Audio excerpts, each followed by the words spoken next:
Question number 16 अपने को the surface density यानी कि mass per unit area of a circular disc of radius a depends on the distance from the centre as rho is equal to a plus b r. यानी कि जो surface mass density है वो depend कर रही है distance from the centre पे, यानी कि नॉन यूनिफॉर्म डिस्क है यहाँ पर। ठीक।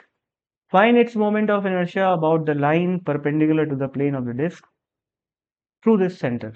तो ये डिस्क है, ये इसका सेंटर, और डेफिनेटली ये डिस्क नॉन यूनिफॉर्म है। पर अगर मैं यहाँ पर एक एलिमेंट मान लूँ, एक रिंग, एक थिन रिंग जो जिसकी थिकनेस है डी आर, यानी कि ये वाली जो डिस्टेंस है ये है डी आर। ठीक। और इस डिस्क की रेडियस जो है वो आर दे रखी है, मान लेते हैं, मतलब आर मान लेते हैं। ठीक है। तो इस इस पूरे डिस्क में जितना भी डेंसिटी होगी वो तो कांस्टेंट ही होगी ना, क्योंकि ये डिस्क का हर पार्टिकल सिमेट्रिकल है। तो इस डिस्क का मास कितना आ जाएगा, रो इंटू एरिया। ठीक है। तो मैं इसको डीएम लिख लेता हूँ, छोटा सा मास है डिस्क, सॉरी यार मैं डिस्क बोल दिया, सो सॉरी, रिंग है ना, ये जो रिंग है एलिमेंटल रिंग, उसका mass will be very small, hence dm will be equal to rho into छोटा सा एरिया। और रो की वैल्यू क्या है, ये ए प्लस बी आर। और डीए की वैल्यू क्या होगी भाई, पेरीमीटर इंटू थिकनेस। तो 2 पाई आर पेरीमीटर हो गया, थिकनेस हो गया डी आर। ये हो गया डीएम। अब इस रिंग का जो मोमेंट, इस एलिमेंटल रिंग का जो मोमेंट ऑफ इनर्शिया होगा उसको मैं डी आई बोलूंगा, and that would be equal to D M into are का स्क्वायर। पता है अपने को रिंग के लिए यही होता है। तो ये क्या आ जाएगा, a plus b r into 2 pi r into D r into are का स्क्वायर। ये आया है डी आई। तो इसको इंटीग्रेट करूंगा तो क्या आ जाएगा, टोटल मोमेंट ऑफ एनर्जी आ जाएगा। और लिमिट्स क्या रखूंगा भाई, देखो क्या लिखा हुआ है, रेडियस जो है वो ए है, तो आर की वैल्यू 0 से लेकर ए तक जाएगी।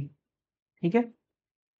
तो आई, डी आई का इंटीग्रल आई हो जाएगा, विल बी इक्वल टू, अब इसको इंटीग्रेट करो भाई, ये 2 पाई तो कांस्टेंट है, बाहर आ जाएगा, बस और कुछ बाहर नहीं आएगा।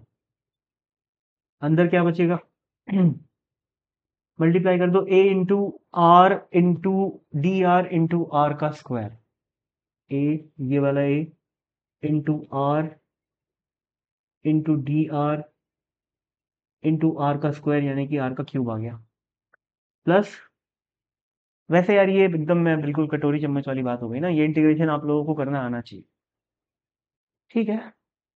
और क्या आ जाएगा, यहाँ पर बी आर है, तो बी, एक दो तीन चार, चार ठो आर बन जाएगा, यानी कि बी आर का पावर 4 इंटू डी आर। अब इंटीग्रेट करेंगे तो ये आ जाएगा 2 पाई ए इंटू आर का power 4/4 plus B into are का पावर 5/5। लिमिट्स रख देंगे ए, तो 2 पाई स्मॉल ए का पावर 4/4 आ गया, प्लस बी इंटू स्मॉल ए का पावर 5/5 आ गया। चाहो तो इसमें ए का पावर 4 को बाहर निकाल लो, सिंप्लीफाई कर लो। ठीक है। ले देखिए यही आंसर है। मतलब कैसे सॉल्व करना है वो तो यहाँ पर खत्म हो गया है, बाकी सब तो मैथमेटिक्स है। Okay, thank you.